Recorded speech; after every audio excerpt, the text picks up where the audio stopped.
Hello students, आज है कार्यपत्रक 42। ये कक्षा 6 से 8 के लिए है और ये साइंस के लिए है। ठीक ना, इसमें आप लोग सब्जेक्ट में साइंस लिखेंगे। तो आइए देखते हैं कि इसमें हमें क्या देखना है। कह रहा है कि बरसात के आने से गर्मी से राहत मिली है। वास्तव में पहले जो गर्मी पड़ रही थी उससे कुछ तो नरमी हमें मिली है, क्योंकि बरसात आ गई और तापमान में कुछ कमी आ गई। तो इस तरह से गर्मी जो बहुत ज़्यादा हमें झेलनी पड़ती थी वो अभी नहीं झेलनी पड़ रही है और चारों ओर हरियाली देखकर अच्छा लग रहा है। अभी अगर आप खेतों की ओर देखेंगे तो लगेगा कि पूरा का पूरा खेत ही हरा हो गया है। हरे रंग का कोई चादर है जो पूरे पृथ्वी पर बिछा हुआ है और देखने में काफ़ी अच्छा लग रहा है। बरसात में होने वाली जल जनित का मतलब होता है वैसा चीज जो जल से उत्पन्न होता हो, जल से जन्म लेता हो। तो जल जनित मतलब वाटर बॉर्न, वाटर से उसका बर्न होता हो, जन्म लेता हो।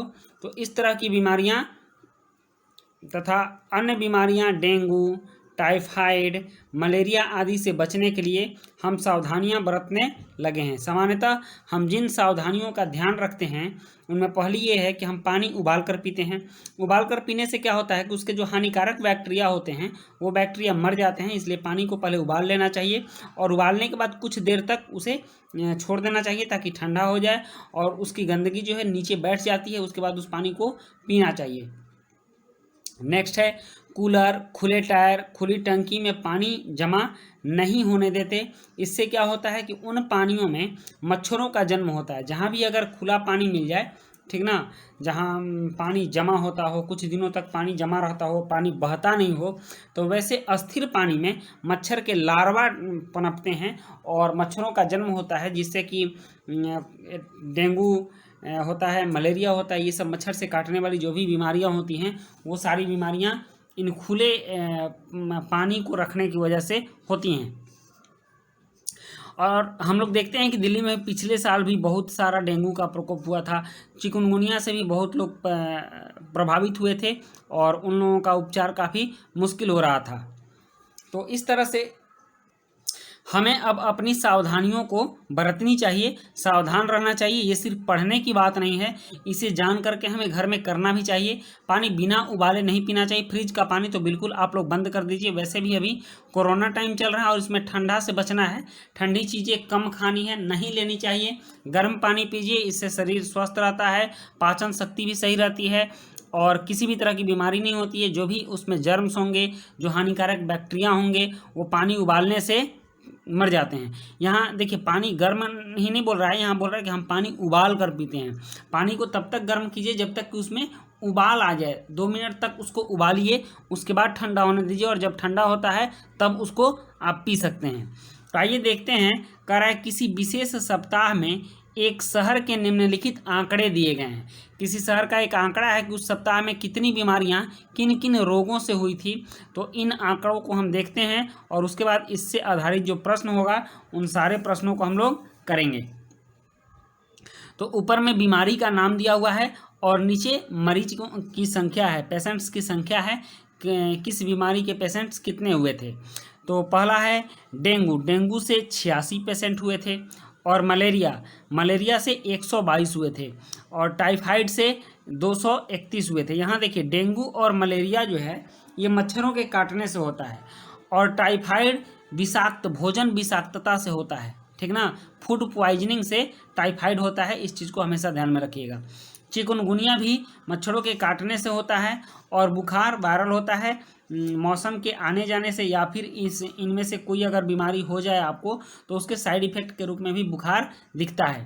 तो इस तरह से टाइफाइड के कितने मरीज थे तो 231 और चिकुनगुनिया के कितने थे तो 95, बुखार के 452 और डायरिया के 385। डायरिया भी फूड पॉइजनिंग के वजह से ही होता है, अगर आप गलत चीज़ खा लेते हैं तो डायरिया हो जाता है। और खांसी जुकाम के 543 मरीज मिले थे। अब इन आंकड़ों पर आधारित जो भी प्रश्न है उन प्रश्नों को हम हल करते हैं। कह रहा सबसे अधिक मरीज किस बीमारी के हैं। पहला प्रश्न है तो सबसे अधिक मरीज हैं खांसी जुकाम के। आप यहाँ देख लीजिए, खांसी जुकाम में 543 मरीज हैं, तो हम यहाँ लिखेंगे खांसी जुकाम। खांसी जुकाम के। ठीक, क्वेश्चन में 543 आप लिख सकते हैं। हो गया। नेक्स्ट है सबसे अधिक मरीज किस बीमारी के हैं। तो ये मिस प्रिंट हुआ है, यहाँ जो प्रिंटिंग मिस्टेक है, एक ही प्रश्न को 2 बार लिख दिया गया है, तो इसका उत्तर ही इसमें भी आप लिख सकते हैं। मलेरिया के कितने मरीज हैं, तो आइए देखते हैं। मलेरिया के मरीज हैं 122, तो हम लोग यहाँ पर लिखेंगे 122। मलेरिया के कितने मरीज हैं 122, सॉरी आप इस जगह पे लिखेंगे 122, यहाँ नहीं लिखेंगे, ये हम लोग से मिस्टेक करवा रहा है। ठीक, मलेरिया के मरीज हैं 122।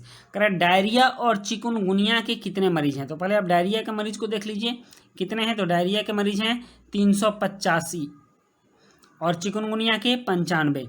तो 385 में 95 को आप ऐड कर दीजिए।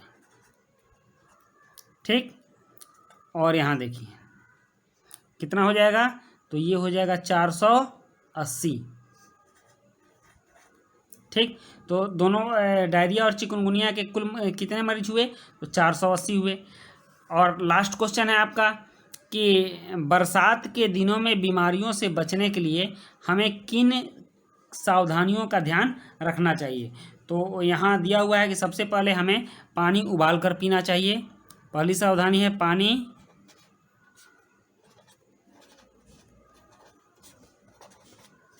उबाल कर पीना चाहिए।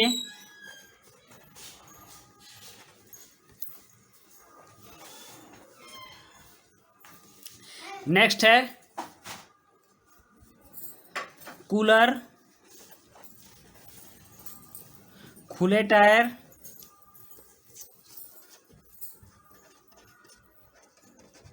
खुले टायर के अंदर जो पानी जमा रह जाता है, या खुली टंकी,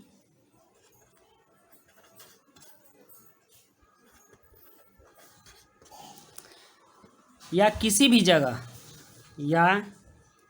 जगह घर के आसपास पानी जमा नहीं होने देना चाहिए।